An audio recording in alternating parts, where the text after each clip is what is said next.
Imaginez-vous que vous avez par exemple une copine qui vous a largué tout simplement parce que vous n'avez pas d'argent à l'époque. Prenez la photo de cette copine et essayez d'associer ça à votre vision board. Comme ça, tous les jours, quand vous avez commencé à vous réveiller, regardez la photo de cette copine-là et que ça vous fasse mal, que ça vous motive à aller travailler.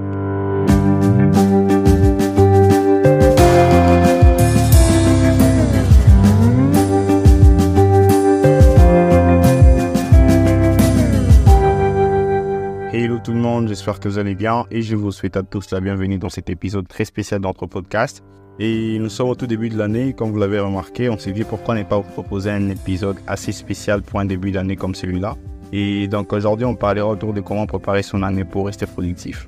Et oui, la préparation de l'année et la productivité sont des choses hyper importantes et surtout cruciales pour notre développement personnel, mais surtout pour atteindre nos objectifs. Parce que si on ne prépare pas à l'avance notre année, vous allez vous rendre compte que tous les jours, durant toute l'année, on va commencer à se réveiller, disons, sans objectif. C'est-à-dire qu'on se réveille, on n'a pas un but à atteindre.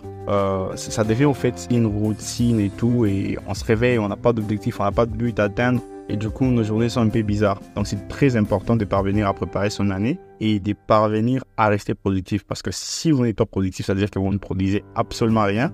Et donc, votre vie est beaucoup plus merdique, quoi. Donc, voilà. C'est très important. Aujourd'hui, je vais vous montrer les habitudes à mettre en place, comment parvenir à définir vos objectifs et comment y aller petit à petit jusqu'à atteindre un maximum des résultats à la fin de l'année. Et avant de continuer, j'aimerais passer 2 messages. Le premier message, c'est que vous avez remarqué que ça fait pratiquement 3 mois qu'on n'a pas enregistré un seul épisode. Il y avait des petits soucis techniques et non techniques, donc on devait d'abord se concentrer sur ces soucis-là, résoudre ces problèmes. Et puis revenir avec force. Mais sinon, là, nous sommes là. On est revenu avec force. Et le deuxième message, c'est pour tous nos amis qui sont à l'est du pays en ce moment.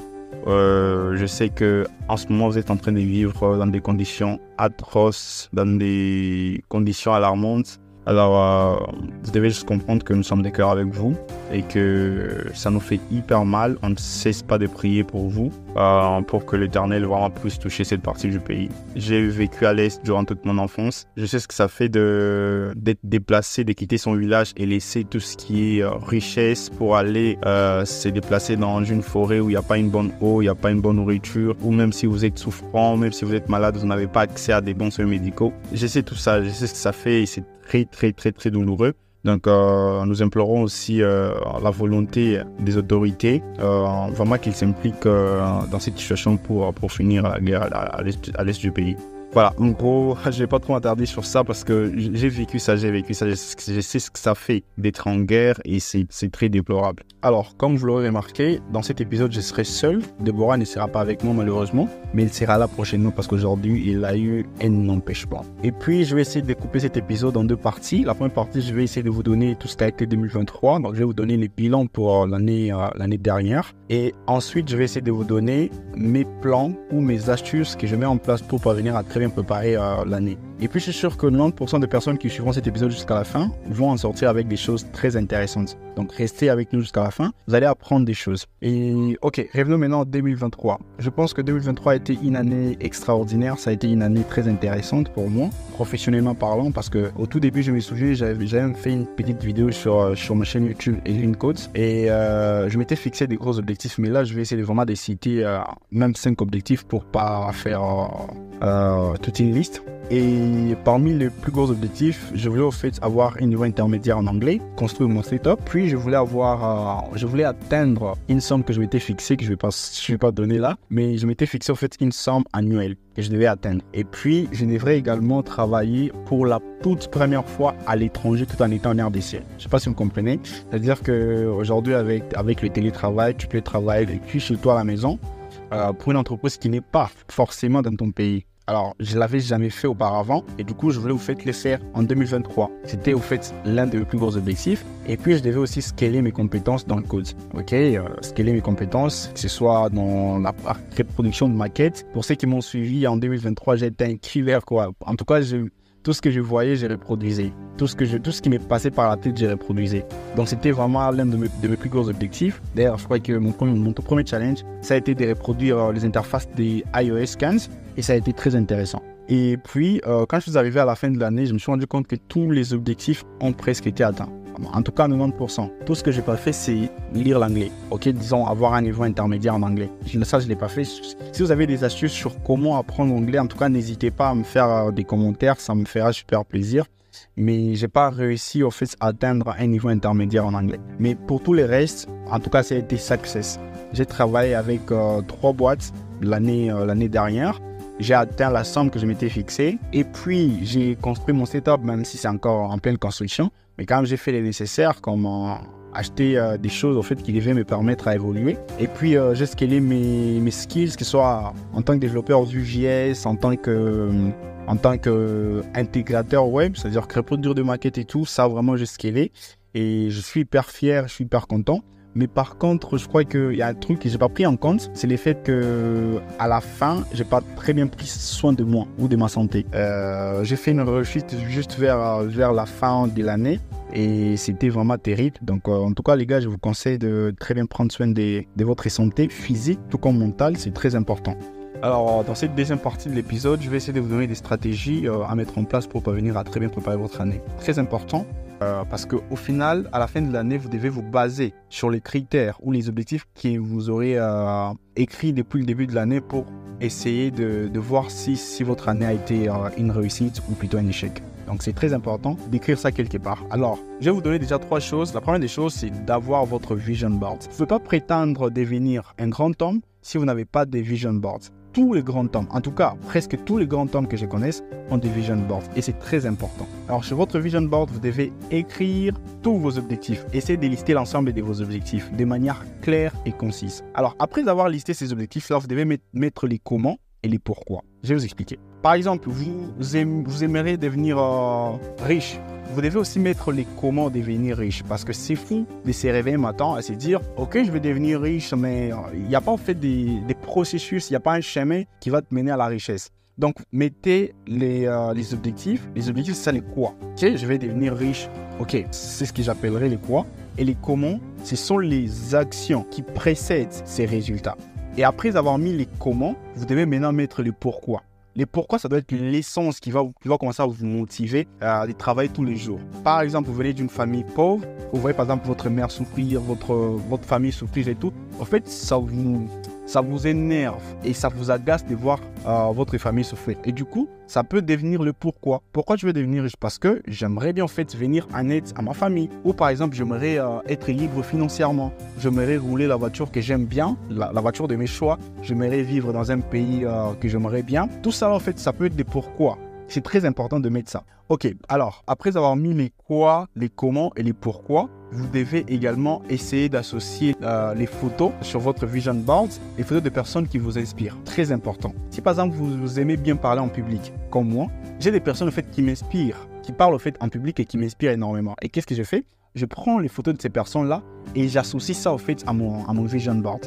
Et comme ça, chaque fois que je me réveille, que je regarde ces personnes-là ou les têtes de ces personnes-là, pour moi, en fait, ça s'est traduit en fait en essence aussi qui me motive à aller de l'avant. Si par exemple, vous aimez par exemple être musclé, prenez les photos des personnes qui sont musclées comme Commando, je ne sais pas comment ils s'appellent, ces gars-là. Prenez par exemple la photo de n'importe qui vous inspire, qui a un très bon corps, et puis essayez d'associer cette photo à votre vision board. Et comme ça, tous les jours, quand vous allez commencer à vous réveiller, vous allez voir la photo de ces personnes-là, vous allez dire, ok, j'aimerais bien devenir comme cette personne, mais pour parvenir à voir ces formes-là, il faut commencer d'abord par faire du sport tous les jours. Et du coup, tous les jours, comme ça sera comme l'essence qui va commencer à vous réveiller pour atteindre ces résultats. C'est très important. Et puis, un autre exemple qui est un peu bête, qui est vraiment tout bête, c'est de prendre aussi les photos des personnes qui n'ont pas cru en vous, des personnes qui vous ont rejeté. Les gars, imaginez-vous que vous avez par exemple une copine qui vous a largué tout simplement parce que vous n'avez pas d'argent à l'époque. Prenez la photo de cette copine et essayez d'associer ça à votre vision board. Comme ça, tous les jours, quand vous allez commencer à vous réveiller, regardez la photo de cette copine-là et que ça vous fasse mal, que ça vous motive à aller travailler et d'abord à commencer en fait à vous prouver par vous-même que je suis en mesure de devenir riche. Et puis, à prouver aussi à cette personne-là, en tout cas, la meilleure façon de vous venger d'ailleurs, c'est de réussir. Donc réussissez et vengez-vous, tout simplement. Si vous voulez vraiment vous venger de toutes ces personnes-là, il faut réussir. Et pour réussir, regardez en fait la photo de ces personnes-là et je suis sûr que ça va vous rendre bête. Pas bête de manière à ce que vous ne raisonnez pas, mais en fait, de telle sorte que vous deveniez en fait une machine de guerre. Donc vous vous réveillez, même si vous n'avez pas envie de bosser, une fois que vous regardez cette personne, ça va en fait vous motiver, ça va vous obliger à aller travailler. Donc essayez de faire ça, c'est très important. Et puis vous devez aussi mettre en place des habitudes. Les habitudes sont très importantes. Parce que avoir des routines vous permet au fait d'être en bonne santé parce que les gars, corps et esprit font un, ok? Donc il faut vraiment prendre soin de votre esprit mais également de votre corps. Donc pour ça, il faut mettre des habitudes en place qui vont vous permettre d'atteindre ces objectifs-là. Par exemple, une fois que vous aurez vos objectifs, essayez de découper ça dans des objectifs trimestriels. Par exemple, par an, il y a 12 mois. Dans les 12 mois, il y a 4 trimestres, je pense. Et dans les 4 trimestres, vous avez par exemple une communauté de 3 mois et chaque mois, vous essayez un peu de découper ça, ok? Il faut que j'arrive par exemple à atteindre chaque fin de la semaine tel objectif. Comme ça, vous essayez de découper et que ça soit plus ou moins réaliste. Parce que si vous vous focalisez sur des trucs qui ne sont pas réalistes, vous allez vous rendre compte que vous allez tout simplement finir frustré. Donc c'est très important de parvenir à très bien mettre les objectifs qui sont plus ou moins réalistes. Alors après, essayez de mettre des routines. Ok, par exemple, je me couche à 23h, je me réveille à 6h. Et puis une fois que je me réveille, la première des choses que je fais, c'est prier. Bon, moi je suis chrétien, ok. Et puis qu'est-ce que je fais? Je pars courir. Je ne regarde même pas mon téléphone, je pars d'abord courir. Et quand je reviens, je prends une douche froide. Et pour moi, quand je prends une douche froide, j'ai vraiment du mal au fait à procrastiner pendant la journée. Ok? Mais c'est beaucoup plus différent quand je ne me lave pas les matins et que je me lave par exemple vers 11h. Mes journées ne sont pas vraiment très bonnes. Et qu'est-ce que je fais? Quand je me réveille, je pars faire du sport, je viens, je prends une douche froide. Et quand je prends une douche froide, je peux aussi faire la méditation. Ça, c'est très important, je respire profondément. J'essaie un peu de me connecter à d'autres choses. Et, vous voyez, ça vous met un peu dans un état très normal et détendu. Essayez vraiment ces techniques, ça pourra en fait marcher aussi pour vous. Et c'est très important. Essayez d'avoir en fait ces routines-là. Par exemple, moi, je prends 4 heures souvent de travail, donc de 8 heures jusqu'à 12 heures. Je suis focus, je n'ouvre pas mon téléphone. Et une fois que j'ai fini, j'essaie un peu de me divertir, je réponds aux messages. Et après, par exemple, 1 heure à 2 heures de repos, je me remets encore au travail. Et puis, les soirs, je peux par exemple prendre un livre audible et tout ce qui va avec là. Donc, ce sont des habitudes que j'ai déjà mis au fait en place pour parvenir à atteindre. Parce que si vous voulez parvenir à atteindre vos objectifs annuels, commencez d'abord par atteindre vos objectifs journaliers. Ok? Il faut d'abord commencer par vous rassurer que tous les jours sont des réussites pour vous. Et là, en fait, ça sera beaucoup plus facile pour vous d'atteindre ces objectifs annuels. Parce que si vous n'atteignez pas vos objectifs journaliers, hebdomadaires ou mensuels, vous allez vous rendre compte que ça sera en fait un échec. Donc c'est très important, essayez de faire ça. Je crois que ça sera un peu beaucoup trop, mais c'était prévu de faire tout simplement 10 minutes. Mais là, nous sommes déjà à à plus de 11 minutes.